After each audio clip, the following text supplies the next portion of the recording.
Good morning, everyone, and welcome to your Rangers Review morning briefing. It is match day. It is Thursday, the 24th of October.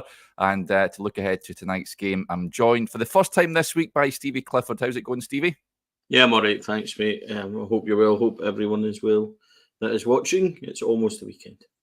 Yes, it is almost the weekend, absolutely. Just a heads up, those of you got a message yesterday about our new intro music. It is getting, we're turning down the volume as of next week at some point, folks, so we're on to it. So apologies if we have burst your eardrums with that.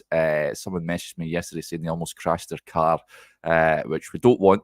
We don't want that on the roads because of an accident being the Ranger Review intro music. So yeah, we're getting it sorted out, folks. Right, let's crack on. That intro music, Derek, was it Johnny? Let's just say he likes it, but yeah, the masses have put him in his place, shall we say? So yeah, it will be getting sorted, folks. A more ear-friendly tune will be getting sorted out. So good news for those that are complaining about that. Right, match day, of course. FCSB pitching up at Ibrox tonight in the Europa League match day 3.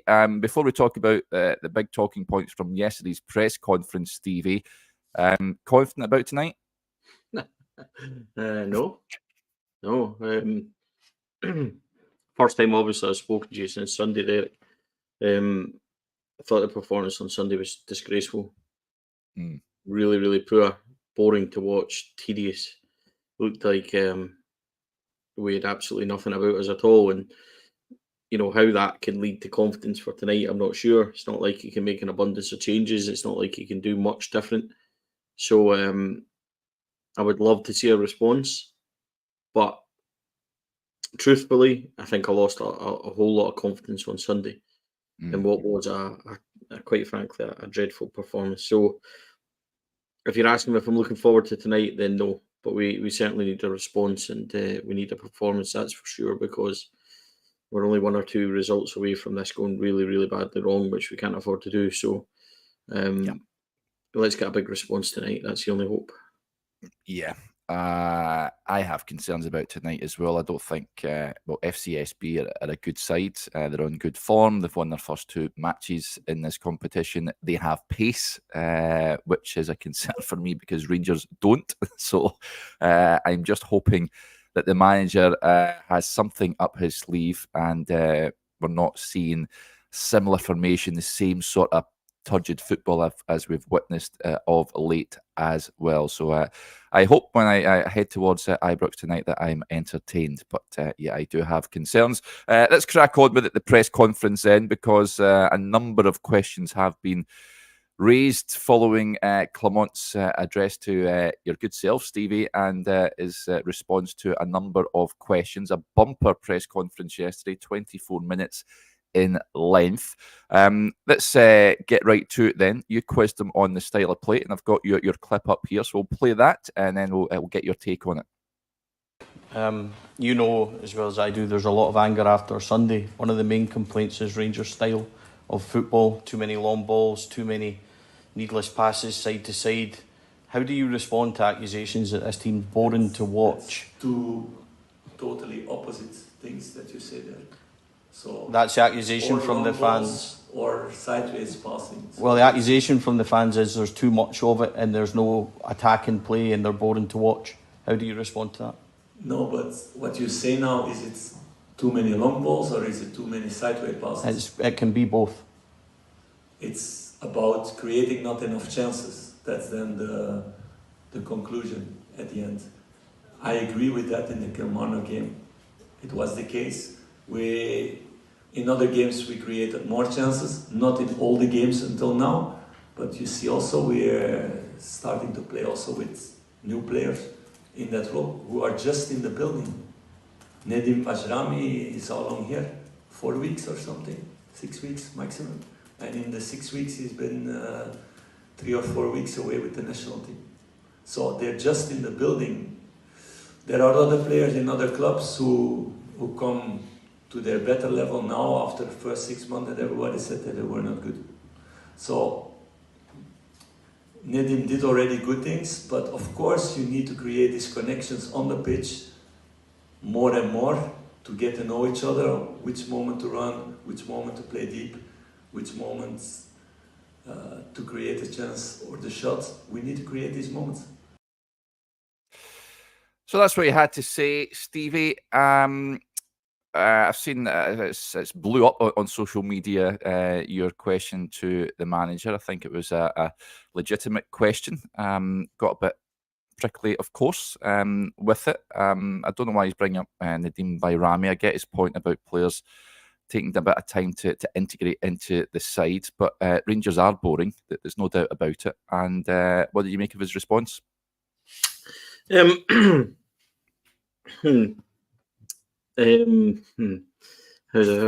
I say? What I think of his response, I think he was deliberately a wee bit off with me back, because obviously when you go at him and you're questioning his methodology, you're questioning his ability to manage, then you know, he's going to be a wee bit prickly, as you said, with that. But Derek, Yeah. I'm not there to be his friend. I'm there to ask the questions that people don't necessarily want me to ask, but that I feel need asked. And I stood in the away end on Sunday with my 7-year-old Jackson, and the things that people were saying to me at half time, 70 minutes, and then an abundance of people try to talk to me on the way out at full time and things, was that this football is rubbish, and the style of it, bluntly, Derek, it wasn't quite without various other words being thrown in, but that the style of play is really poor. It's boring. There's too many side to side passes. It's too slow, and there's too many long balls. And I seen it on Sunday. Where I was on Rugby Park, it's a great vantage point to see the whole setup of the team, and the system is absolutely non-evident. There's no pace in the team, and I felt like it was a probing question. Was it delivered perfectly? No, I'm not. You know, for British Romano journalist, I'm not that. I'm fan media, so I do my best. I'm no different from anybody else that I was in the stand with on Sunday. And it's difficult when the manager comes back at you a wee bit. So did I get a point across to him that maybe perhaps everybody else felt? Maybe. So I don't expect him to go, do you know what, Stevie, you're right, the football's terrible. Of course he's going to defend himself. I don't have a problem with how he came across to me or anything like that. Was he a wee bit?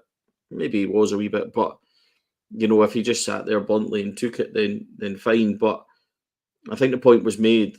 And Derek, the thing is, I'm very much not anti-Philippe Clement, as you know. But what I am is succeed.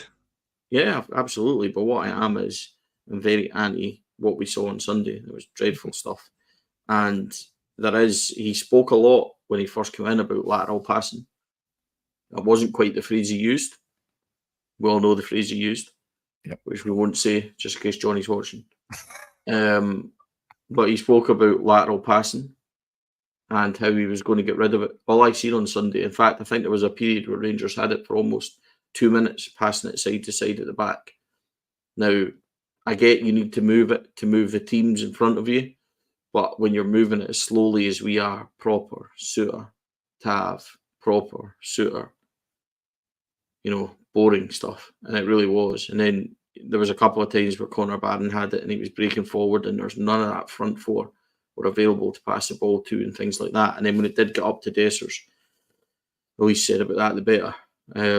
So there's a whole lot wrong with that. And, you know, is it nice to go toe-to-toe with the manager, so to speak? Is it nice to have to stand there and criticise and speak to him emotively and put a kind of pressing point to him? No, it's not. It really isn't. And people sit and say, Derek, that it's easy.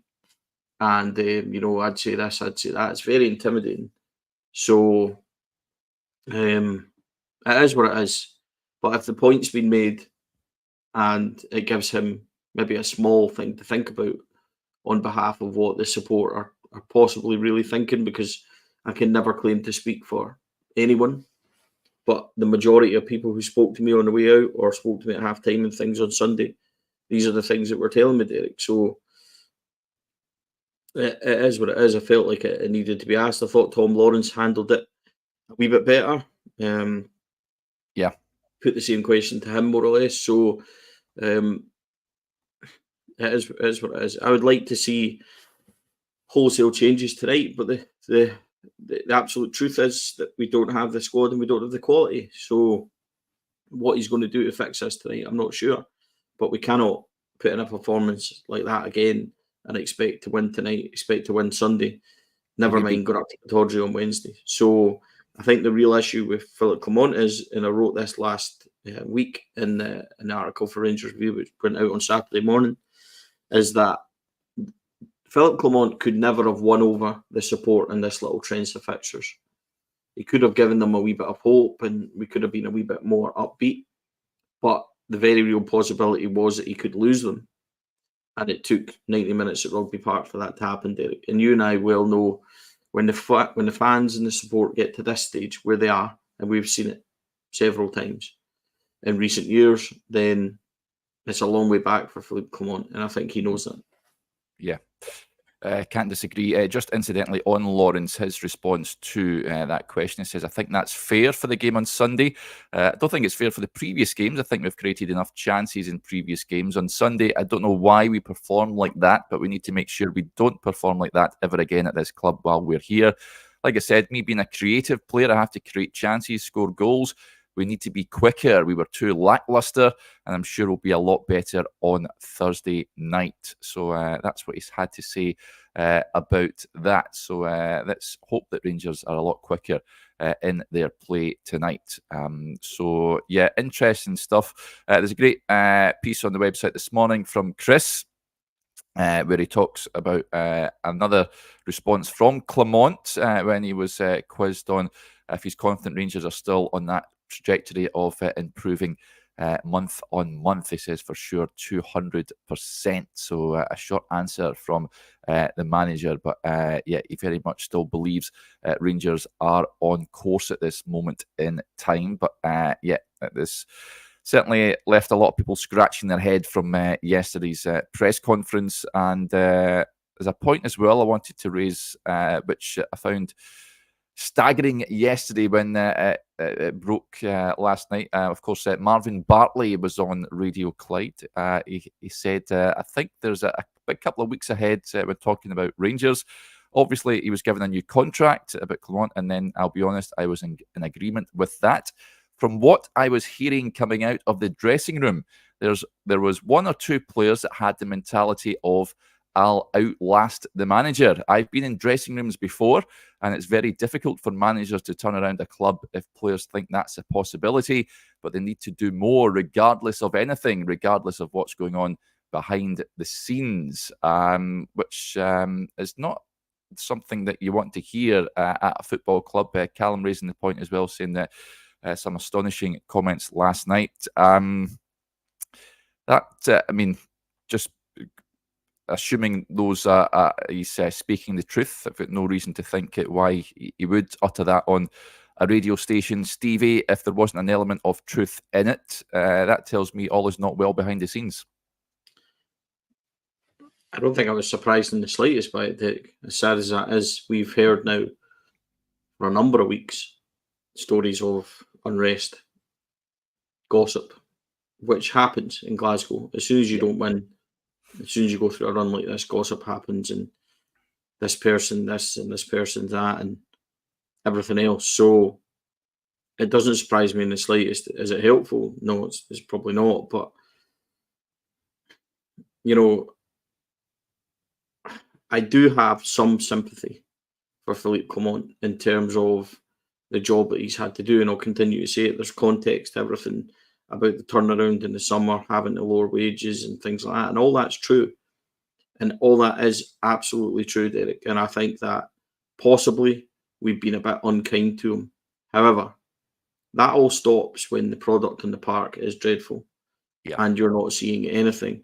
And I'll tell you something else, Derek, as well, is wearing a wee bit thin this the players need to take time to settle in and everything else, because you look, cut 100 mile up the road, and there's a guy that's been in the summer, lost his biggest player in the summer, recruited fairly decently, and has got them playing a recognised style.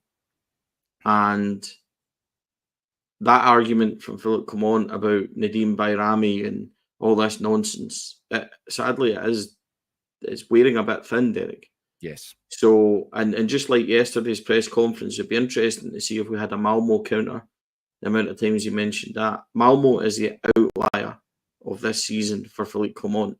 It's not the norm. It's not, it's not where we need to be. You look at Hibs at Ibrox, 18 shots for Hibs.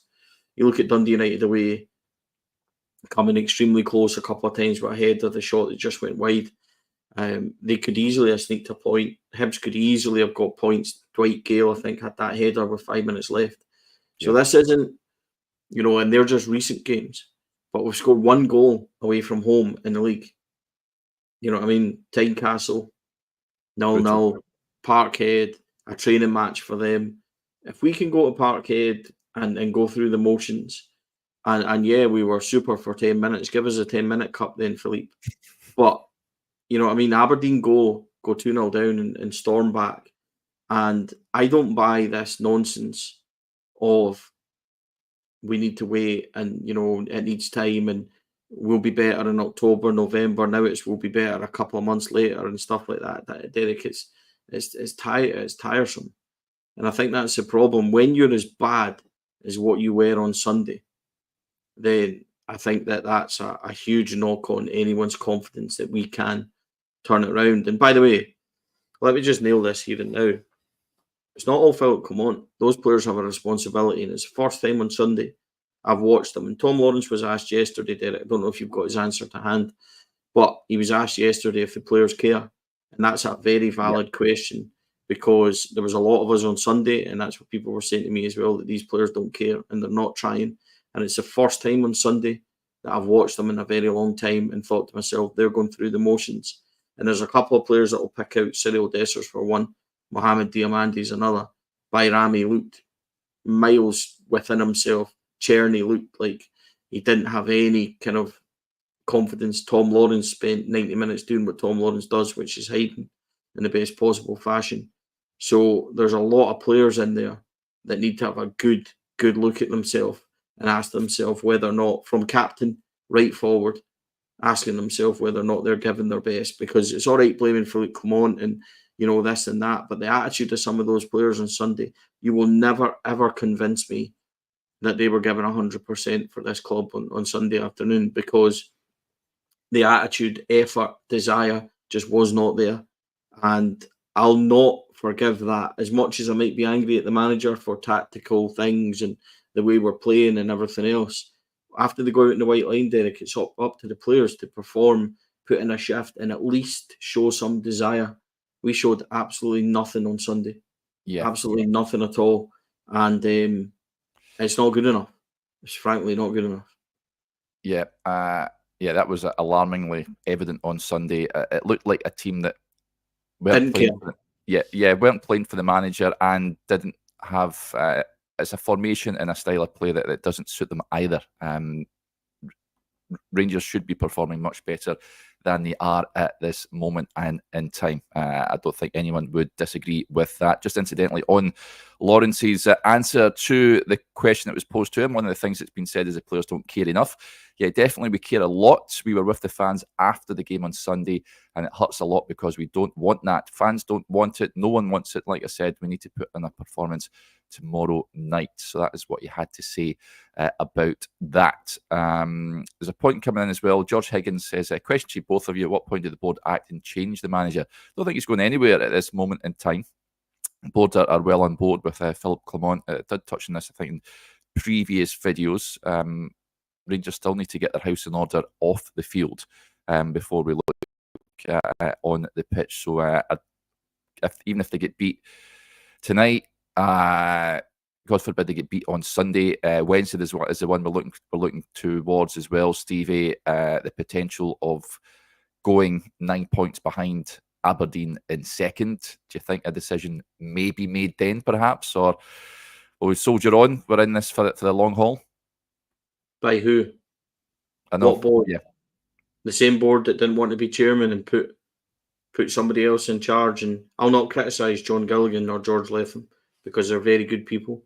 Massive Rangers fans, have stood in the way end for 30, 40, 50 years and have put their heart and soul into this club, fighting for a number of years for it. So there's absolutely no criticism of these guys. They are me and you standing, or me and you watching, standing in an away end. So there's absolutely no criticism of them. But as the shareholder, the former chairman, people that are putting us in this position that we're in through years of poor decisions, at what point do the board act? You're relying on them to at least then show a wee bit of leadership. And what have they done in the last few years that give you any confidence that they would do that?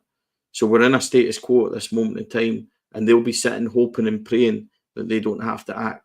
But at some point, Derek, if it doesn't pick up and if it gets worse, if things go badly wrong, if we're 9 points behind third place this time next week, the pressure will be insurmountable, because all that will happen is, the faces on the banner won't be Philippe Clement. It'll be the boardroom, it'll be the Parks, it'll be Bennett's and everything else, and the pressure to sell up. And people will start gravitating towards Dave King. And the fact that Dave King said, give me the chance to sort this and fix this, because people want stability. They want answers. Whether or not Dave King's the answer is another argument altogether, because Dave has made some decisions financially, etc., that's put the club, back as well. So Dave isn't perfect, but at least he has some sort of idea of what he wants to do. And I'm not saying that's correct, but people will gravitate towards it. So, when do the board act? I'm not sure I trust the boardroom at all at this moment in time. Yeah. Right, let's move on to tonight's game. A lot of negativity so far on the show, which is understandable. The match tonight, Stevie, in terms of team selection, the manager did say, interestingly, and now I'll bring this up because you went to watch the B team on Tuesday, that Zak Lovelace would be part of the squad. Won't start, but he provides an option for him from the bench. Ridvan's back training, but this match comes too early for him. Never mentioned Robin Proper or Dujon Sterling, I don't think. Does he make massive changes tonight, personnel-wise? How do you see him shaping up? First of all, on the B team the other night, congratulations to Davy McCallum and Malky Thompson, because the B team were absolutely brilliant. Football was incredibly good. On the deck, passing, one touch. Two boys in midfield, Bailey Rice and Paul and Seal, were terrific. And they set it all up for fast, pacey play down the wings, Derek. Can you believe it? Finlay Curtis, absolutely brilliant. 2 goals from him. Zak Lovelace on the left, terrific as well. Good shift for Danilo and Hadji. Although they were outshone by the youngsters, Danny is still a bit rusty. But he had a few good challenges. He took a few knocks, scored a good goal. Yeah, we touch and placed it into the corner. So that was just inside the box, edge of the box. So that was all positive. But the youngsters were terrific, Derek. And Zak Lovelace in 45 minutes showed more on the wing than I've seen in a long time from a Rangers team. Does that make him ready? I'm not sure it does. But, Philippe Clement answered me yesterday and said that Zak Lovelace isn't available and isn't able to do it for 10 games and stuff like that. Well, my question back to Philippe Clement is, how do you know? Because we've never, ever put the youngsters in that position where they could actually go and play 30, 40 minutes for 10 games in a row and see what they can do. And my answer to it also is that if you bring in somebody like that who's got electric pace and no fear, desperate to make a name for himself, it could maybe galvanise those around them. And I would ask anybody watching Rangers on Sunday that if they felt that if Tom Lawrence came out that team, for example, and they put in a youngster like Zak Lovelace, would you really be losing a lot from the attack? Or are you gaining an out ball? Are you gaining some pace and power and stuff like that? So am I saying that he's ready? He's not the second coming of Neil McCann or Peter Lovenkrands or any pacey people that we've had on the left-hand side, but he might just be a little bit of excitement and a little bit of entertainment that we've solely lacked for the last few games at least, Eric. So that on the B team, yeah, it's great to see him involved. He is out of contract at the end of the season. I think it would be a massive, massive shame if Zak Lovelace went elsewhere, because I think he's a kid with incredible talent. I think he needs to be given a chance. He's rapidly fast. He's a big guy. It's not like he's a wee, 5'5" guy like me, Derek, who's slight and everything else. He's a big boy. Like, he's over 6 foot. He's he might not be, but everybody seems like they're over 6 foot to me. So he's filled out. He doesn't need to fill out any more. No, he doesn't. He's a big boy. That's my point. Yeah. So physically, he can handle it, and that was the impressive thing about Stenhousemuir's game the other night. They're all men, and these young lads were putting their boot in and winning the midfield battle and stuff like that as well. And Bailey Rice has got a real eye for a pass. He's got a lovely left foot, but he was outshone in the middle by Paul Ncio, who was a real box-to-box performance. So there is talent in that academy. Are they ready for the first team? It's a massive jump. But the problem you've got is when you're seeing performances that we are seeing now, the clamour to give more of these boys will be there. But Zak Lovelace is definitely the pick of the bunch, Derek. I would like to see him get minutes urgently as a matter of priority. And I think that when you have a team that's a bit flat and it's needing something, then maybe an injection of pace and the enthusiasm of a young kid could make the difference. How did Danilo, he scored, of course. Clement did say yesterday's not ready yet. Do you think we'll see him soon in the first team? No. As painful as it is watching Cyril at this moment in time, because by the last 4 or 5 games he's been miles away from standards required. I think that even he might be a wee bit disillusioned with having the ball fired up to him in the air 20 times a game. So I would like to see some change up there, but the truth is I think Danilo is quite a bit away. He looked a bit rusty, and he'll say that himself. I spoke to him afterwards, and he was really pleased. He got a good 60 minutes, and it was a good 60 minutes. There's no denying that. He done plenty of running. He got plenty of bumps. He took plenty of tackles. He held up the ball. He passed it off. He showed a wee quick turn of pace a few times. Scored a good goal, a very good finish.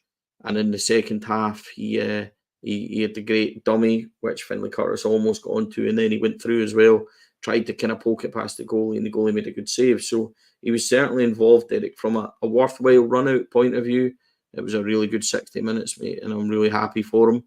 I want to see him do well, but in terms of the first team and starting and things like that, I think we are a good month away before we see, we need more minutes for Danilo. We need more. Will he be involved from the bench? Will he get 10 minutes here and there? Absolutely. But this is the thing about, the striking options and things like that, Derek. This is not a complaint or not a criticism where we all blame Cyril Dessers and things like that. But I would just like us to play to his strengths. Yeah. Firing the ball and asking him to hold it up and everything else is not playing to his strength, because he can't do it. And he's like, he plays like he's a pinball machine. It just bounces off him all the time. If you want to get your best out of Cyril Dessers, get him in around the box and get the ball to his feet so that he can twist and turn and feint back in 30 times before he shoots and stuff like that. So get the best out of the players. That's all I'm asking. Play to their strengths. Get the ball down. Play by Rami as a 10. See what you can do. Get Jeffy further forward on the left. See if that helps with the pace thing and stuff like that. Maybe try Ross McCausland on the right-hand side, because Czerny's not picking up. Is he being helped by the fact that Tab's behind him and stuff? I'm not sure, but needs to be a wee bit of, not radical changes, Derek, but you need to try and breathe life into what was a pretty flat performance on Sunday, and that's my biggest concern.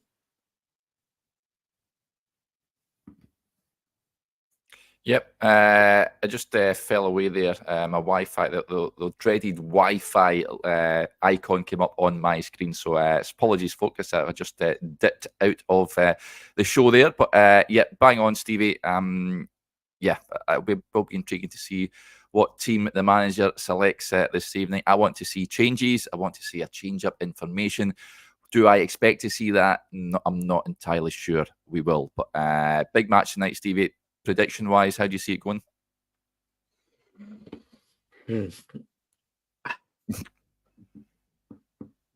I would see team-wise, I would play Casavirzo on the left and put Jeffy a wee bit further forward to put in some pace, and then I would shift Bayrami into a 10 position and ask him to play really close to Dessers.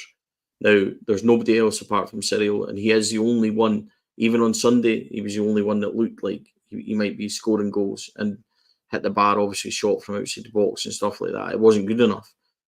And in that first half, slated his performance, but there's nobody else, sadly, that you can put in there. The right-hand side's a bit of a toss-up, Derek, so he's never ever going to drop James Tavernier. Robin Propper will probably come out due to injury. And, Balogun, maybe there's a few changes he could make in there. So he's not going to do anything with the midfield. I'm not sure there is. Raskin might come in at some point. But look, I think if it's going to be a win, it's going to be very close. I think you might see it being 2-1, 1-0 kind of thing. I would settle for that now, just to get the victory. Yeah. And just to get the win. I certainly hope we do, Derek. It is all doom and gloom at this moment in time, but I don't think you can expect to do something like Sunday and then everybody to be in a rosy good mood and think it's wonderful. So hopefully the fans will turn up and we get a good performance and things like that, but I'll settle for a victory, that's for sure. I think it'll be close. And answers your question, I think it'll be a very close game. I don't see us winning 3-0. I hope maybe we can sneak it 1-0, 2-1. Yeah, I think they'll be pretty tidy tonight, the remaining champions. So, hopefully they can shut them out. If you want to learn more, incidentally, about them, I spoke to a Romanian journalist over on the YouTube channel, Theodore Jumatati, who gave us a bit of an insight into FCSB and their unorthodox owner, shall we say, Gigi Bacali, who picks the team, makes the subs all from his house. He's got a link up to the coaching staff on the dugout, and he tells them when to make subs. They always make a sub at halftime, I'm told, as well. Funnily enough, Clement was asked by one of the Romanian journalists yesterday about that setup at Steaua Bucharest, and he says, well, he'll never go there and be a coach. It is a very weird situation over there, but it is what it is. Hopefully Rangers can get the better of them this evening. Right, we'll have all the usual stuff from tonight's game. I'm heading along with Chris, so we'll have the pre-match video as well as the post-match stuff. We'll have you covered at Ibrox, folks, so we hope you can join us for that if you're not heading along yourself to the stadium. Right, enjoy your Thursday and we'll speak to you later. Bye for now.